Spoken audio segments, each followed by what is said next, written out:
Sesiapa yang tak salat penuh, maka orang itu dikira fasik. Semua orang fasik di kalangan umat Nabi Muhammad, walaupun dia Islam, kalau Dajjal keluar, dia akan ikut Dajjal. Wal'iyazubillah. Ambil perhatian siap-siap.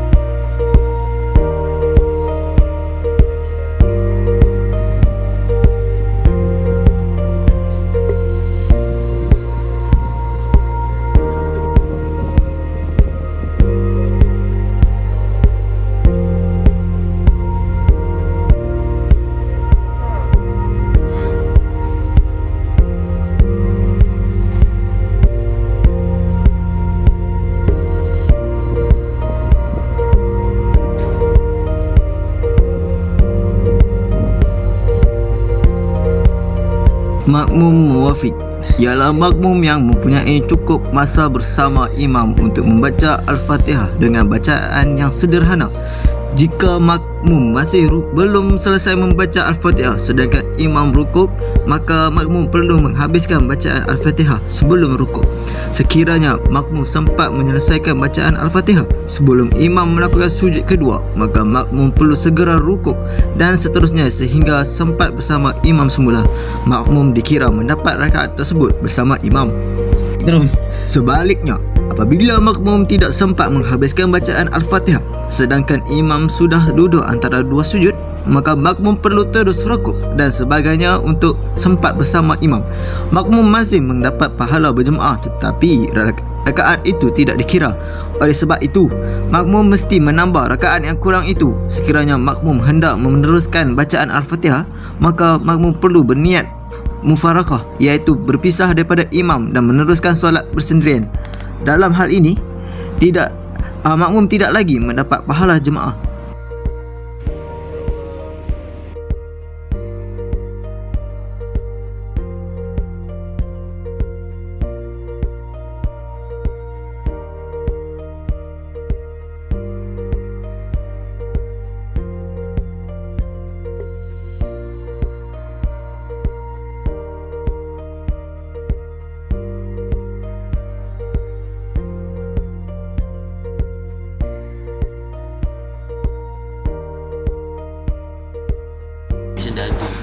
Makmum masbuk secara ringkasnya merujuk kepada makmum yang tidak dapat masa yang cukup untuk membaca surah Al-Fatihah bersama imam.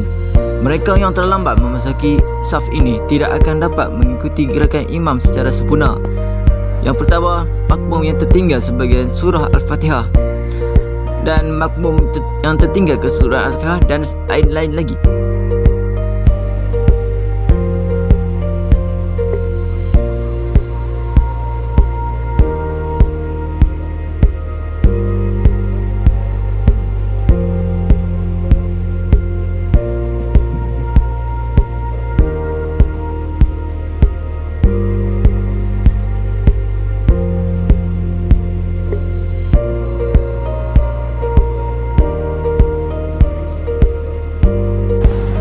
Solat khasar memendekkan.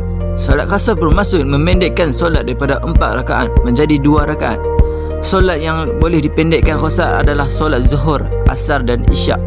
Syarat-syarat solat khasar adalah solat fardu yang dikhasarkan berkenaan wajib ke atas seseorang yang bermusafir dan melakukannya semasa bermusafir itu.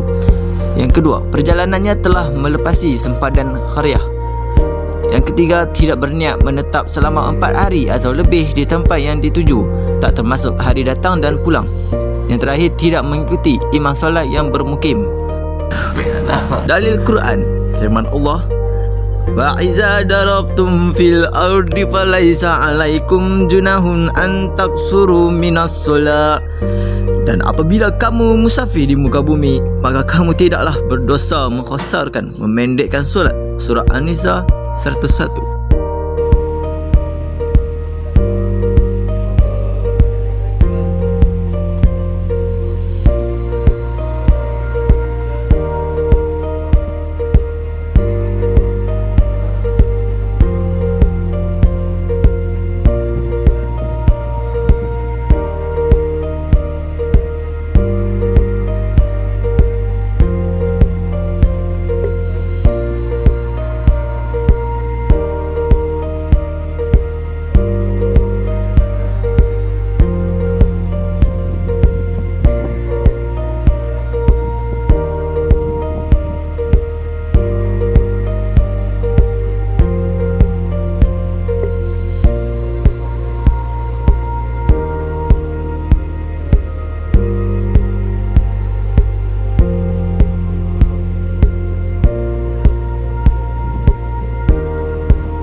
Niat solat jamak qasar. Niat jamak takdim dan qasar zuhur dan asar. Sahaja aku solat fardu zuhur 2 rakaat dipendekkan dan dihimpunkan kepadanya asar tunai kerana Allah Subhanahu taala. Niat jamak takhir dan qasar asar dan zuhur. Sahaja aku solat fardu asar 2 rakaat dipendekkan dan dihimpunkan kepada zuhur tunai kerana Allah Subhanahu taala. Syarat-syarat perjalanan yang diharuskan solat jamak dan qasar. Yang pertama, perjalanan yang jaraknya melebihi 81 km. Yang kedua, perjalanan yang tentu tujuannya bukan merayau. Yang ketiga, perjalanan yang tidak bertujuan maksiat. Yang terakhir, tidak diambil kira perjalanan untuk berniaga arak, mengamalkan riba atau menyamun. Solat jamak terbahagi kepada 2. Yang pertama, jamak tahdim. Kedua-dua solat mengikut tertib. Dahului dengan solat mempunyai waktu. Niat jamak dilakukan dalam solat yang pertama hingga sebelum beri salam. Berturut-turut antara solat pertama dan kedua. Masih musafir hingga takbir solat kedua. Yang kedua adalah jamak takhir. Niat takhir solat pertama pada waktu kedua adalah ketika masuk waktu solat pertama. Masih musafir hingga selesai kedua-dua solat.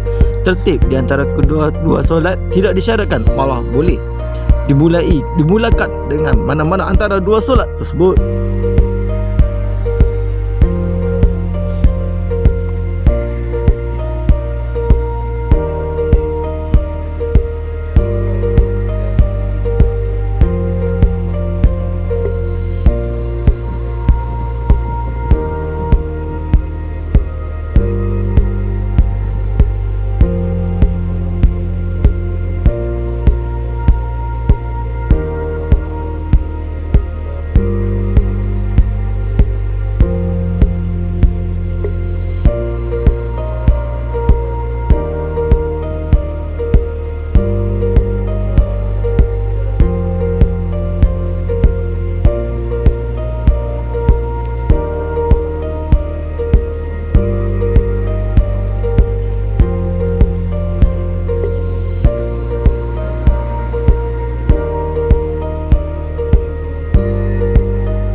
Cara-cara berdiri dengan betul jika berupaya dan ada tempat solat yang sesuai.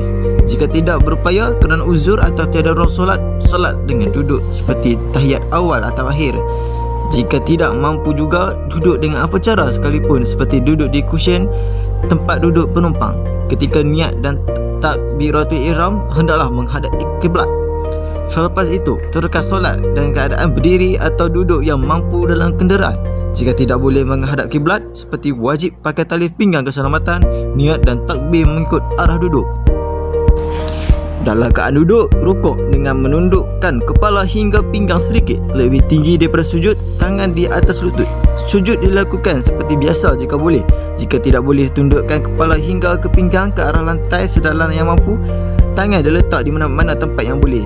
Jika kepala tidak dapat digerakkan, rukuk dengan pejam mata separuh dan sujud dengan pejam mata sepenuhnya. Duduk tahiyat awal atau akhir dengan apa cara duduk yang mampu.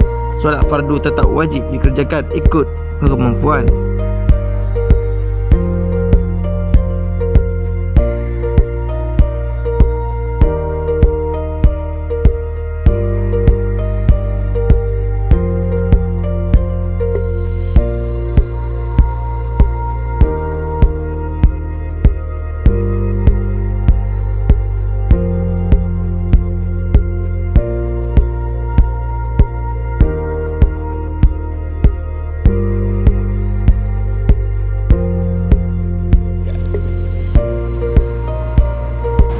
Duduk menghadap kiblat selepas takbiratul ihram, kedua-dua dengan tangan diletak di antara pusat dan dada seperti mana solat berdiri.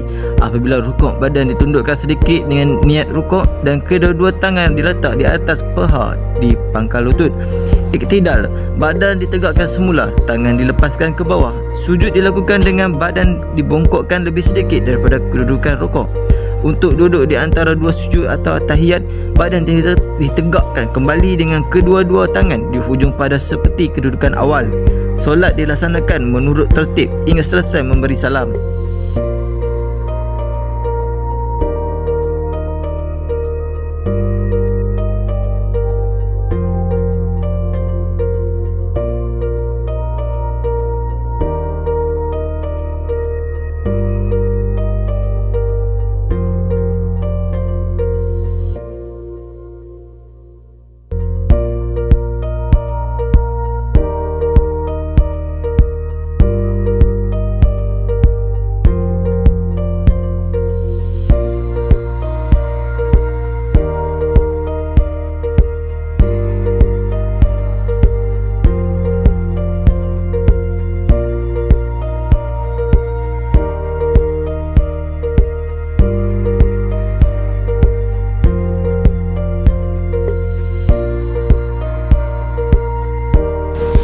Apabila tidak mampu juga, dibolehkan bersolat secara menelentang, iaitu kaki dihadapkan ke arah kiblat, kepala ditinggikan sedikit supaya dada dapat menghadap kiblat. Semua pergerakan dalam solat dilakukan secara satu isyarat sahaja seperti berikut. Apabila hendak rukuk, diisyaratkan dengan menundukkan kepala atau menutup kelopak mata apabila kepala tidak boleh digerakkan lagi. Apabila hendak iktidal, angkat semula kepala atau buka kembali kelopak mata dengan niat sedang melakukan iktidal. Begitu juga dengan sujud. Sama ada ditundukkan kembali kepala atau ditutup kelopak mata dengan niat melakukan sujud. Untuk duduk antara dua sujud, kepala diangkat kembali atau kelopak mata dibuka dengan niat melakukannya. Begitulah seterusnya hingga selesai memberi salam.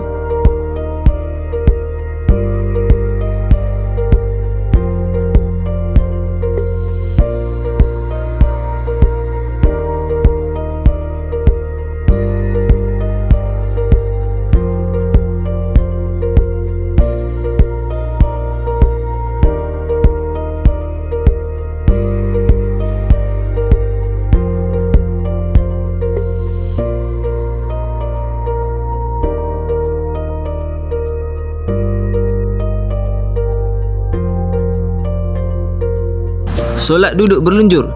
Duduk dengan kaki berlunjur menghadap kiblat dan tapak kaki diluruskan menghadap kiblat. Apabila hendak rukuk, boleh diisyaratkan dengan menundukkan badan sedikit dengan niat rukuk dan tangan disampaikan sekadar yang boleh di atas kepala lutut. Badan ditegakkan semula untuk iktidal. Sujud dilakukan dengan membongkokkan badan lebih sedikit daripada kedudukan rukuk dengan niat melakukan sujud. Untuk duduk antara dua sujud atau tahiyat, badan ditegakkan kembali dengan kedua-dua tangan di hujung paha. Solat dilaksanakan menurut tertib hingga selesai memberi salam.